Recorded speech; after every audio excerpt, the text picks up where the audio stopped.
नमस्कार, मैं प्रियंका। दिन है मंगलवार, तारीख है 16 जनवरी और आप सुन रहे हैं रेडियो भारती।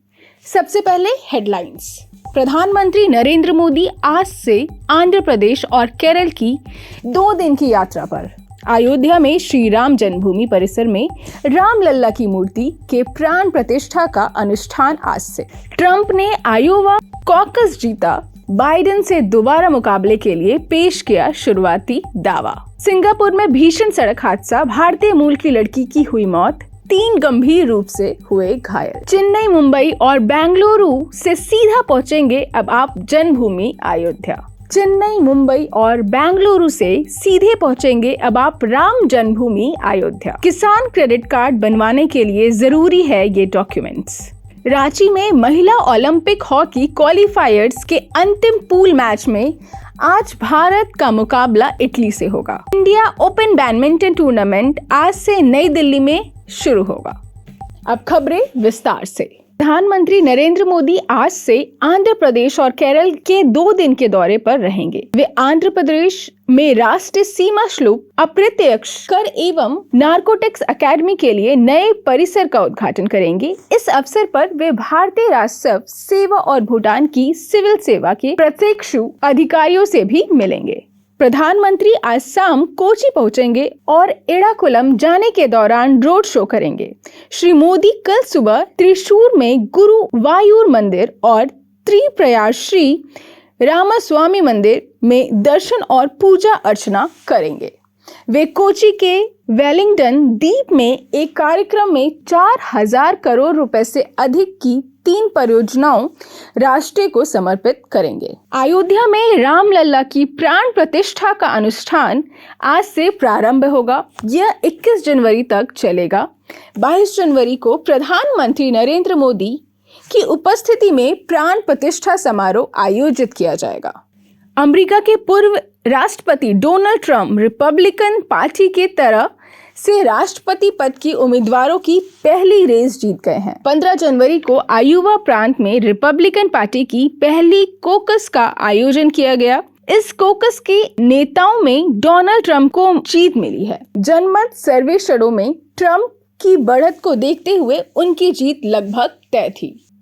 सिंगापुर से कोलालमपुर जा रही एक बस के मोटरसाइकिल से टकराने के बाद भीषण सड़क हादसे हो गया।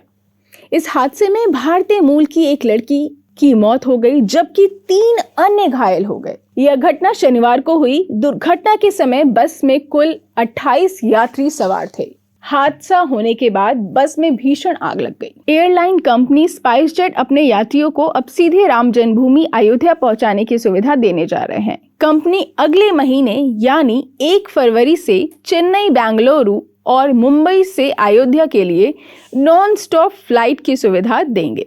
दरअसल 22 जनवरी से ही राम जन्मभूमि अयोध्या पहुंचने के लिए देश के कोने-कोने से श्रद्धालुओं की भीड़ उमड़ना शुरू हो जाएगी। केंद्र सरकार के साथ ही राज्य सरकार भी किसानों के लिए कई तरीके की स्कीम चला रही है।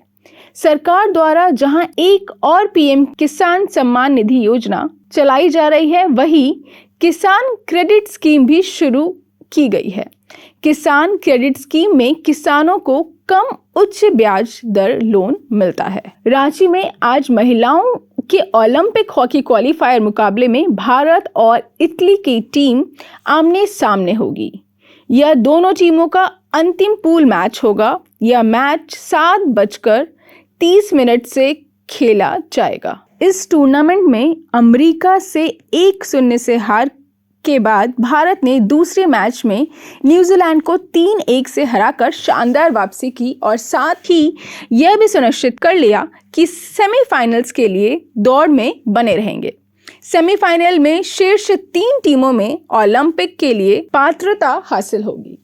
इंडिया ओपन बैडमिंटन टूर्नामेंट आज से नई दिल्ली में शुरू होगा। यह टूर्नामेंट इस वर्ष पेरिस ओलंपिक के लिए क्वालिफाइंग रैंकिंग अंक प्रदान करेगा। टूर्नामेंट में बैडमिंटन के स्टार जोड़ी सात्विक साईराज, रिंकी रेड्डी और चिराग सेठी पर सबकी निगाहें होंगी। एच.एस. प्रणय, लक्ष्य सेन, किदांबी श्रीकांत और प्रियांशु राजवान जैसे श्रेष्ठ भारत बैडमिंटन खिलाड़ी सहित दुनिया भर के कई सर्वश्रेष्ठ खिलाड़ी टूर्नामेंट में भाग लेंगे। 2 बार की ओलंपिक पदक विजेता पीवी सिंधु चोट के बाद अब भी पूरी तरह से फिट नहीं है, इसलिए महिला सिंगल्स में भारत का कोई प्रतिनिधि नहीं होगा। अब हम लेते हैं आपसे अलविदा, इसी वादे के साथ कि आप बने रहेंगे रेडियो भारती के साथ। धन्यवाद।